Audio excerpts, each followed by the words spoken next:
This is a talk about sugar. And it's not the only one we've heard today, but this is a talk about sugar and cancer. And that might give it a twist that is a little more unfamiliar. And I start with this slide because this is my equivalent of when the teacher in high school says, sex, and everybody pays attention. And so this is, do you have my attention?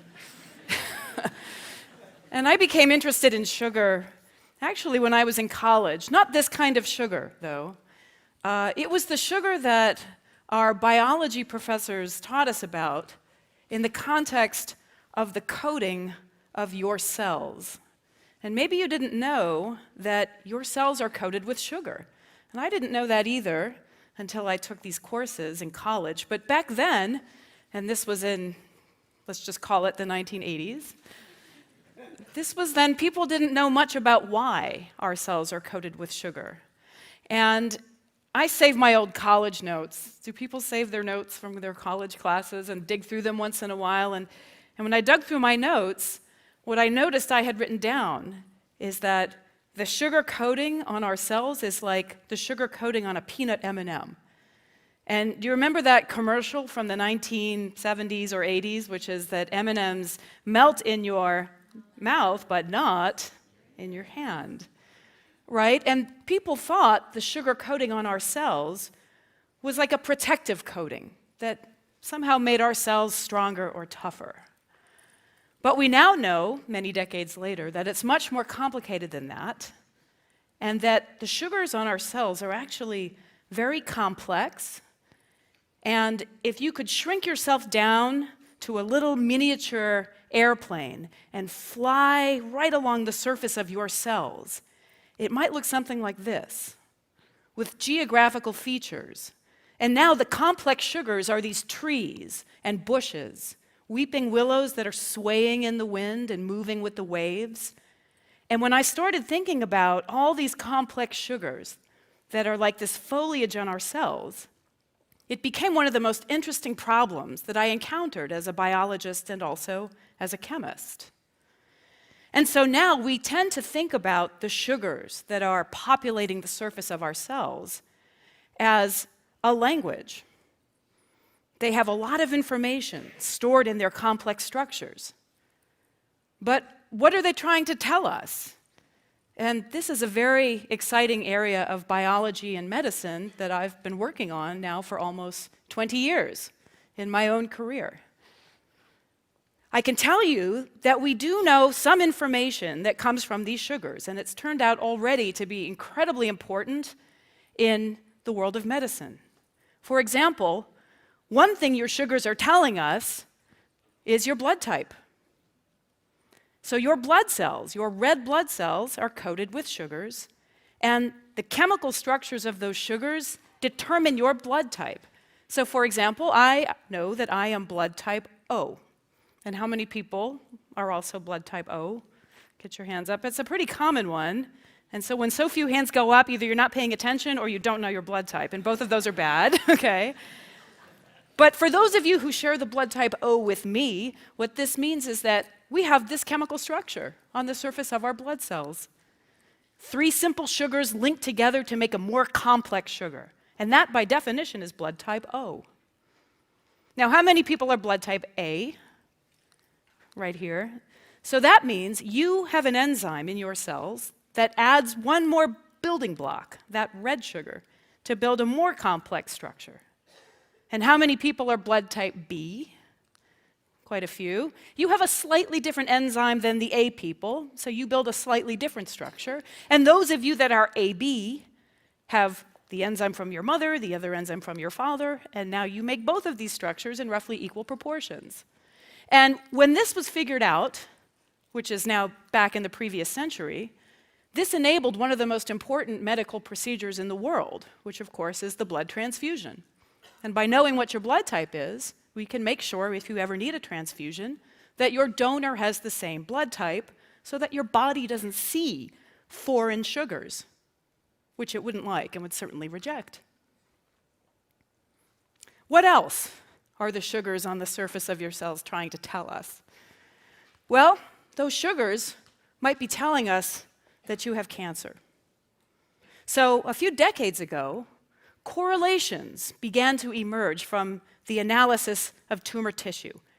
And the typical scenario is a patient would have a tumor detected, perhaps by one of the imaging methods that Adam de la Cerda talked about earlier today, and the tissue would be removed in a biopsy procedure and then sent down to a pathology lab where that tissue would be analyzed to look for chemical changes that might inform the oncologist about the best course of treatment.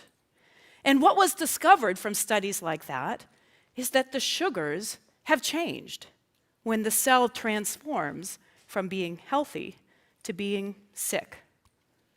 And those correlations have come up again and again and again. But a big question in the field has been why? Why do cancers have different sugars? What's the importance of that? Why does it happen? And what can we do about it if it does turn out to be related to the disease process? So one of the changes that we study here at Stanford is an increase in the density of a particular sugar that's called sialic acid.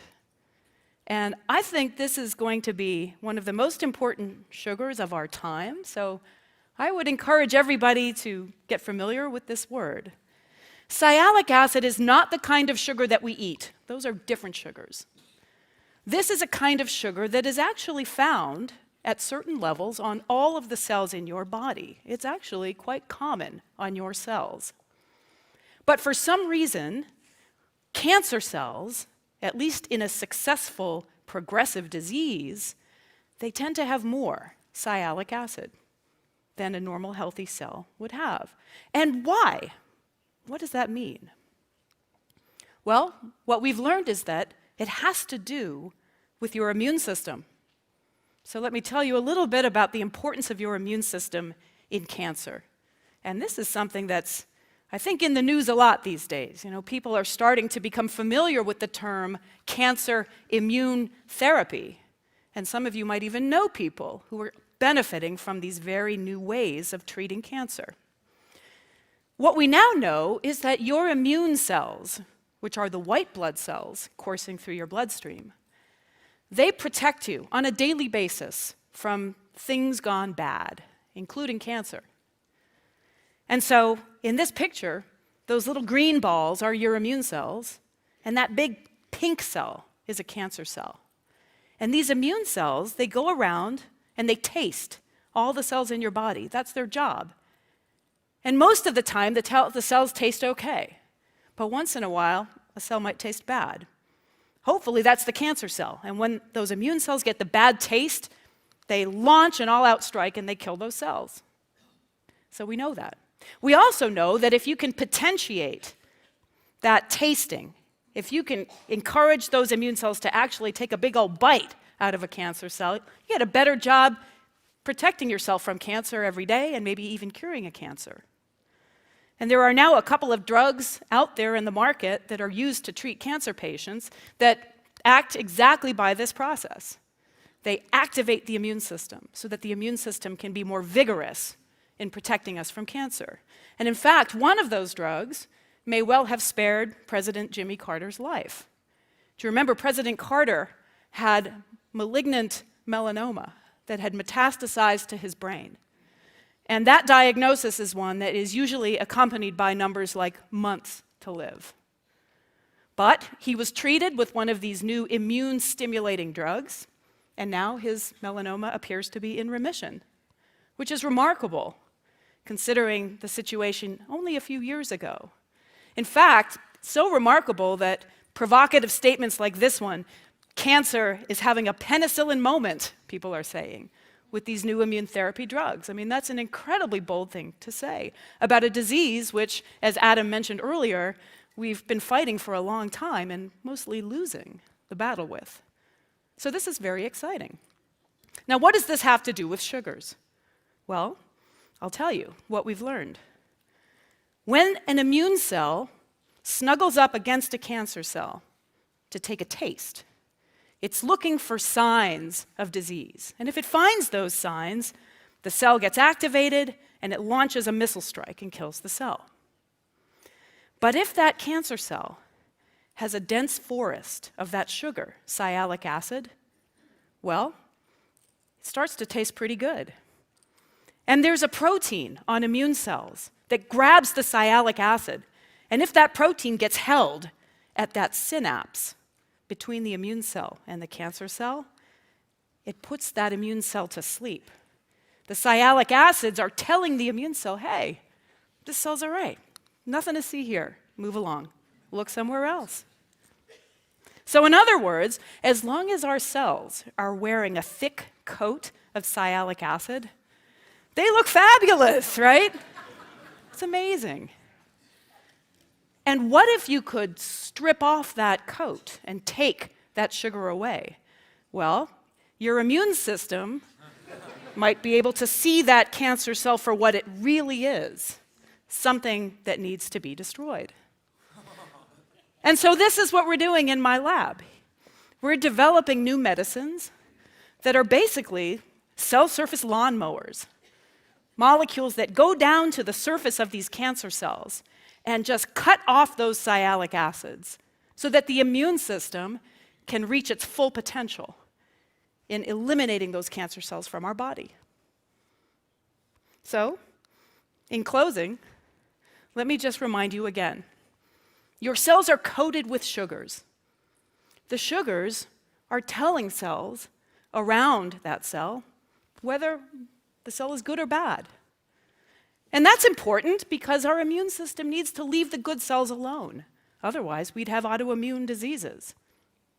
But once in a while, cancers get the ability to express these new sugars. And now that we understand how those sugars mesmerize the immune system, we can come up with new medicines to wake up those immune cells, tell them, ignore the sugars, eat the cell, and have a delicious snack on cancer.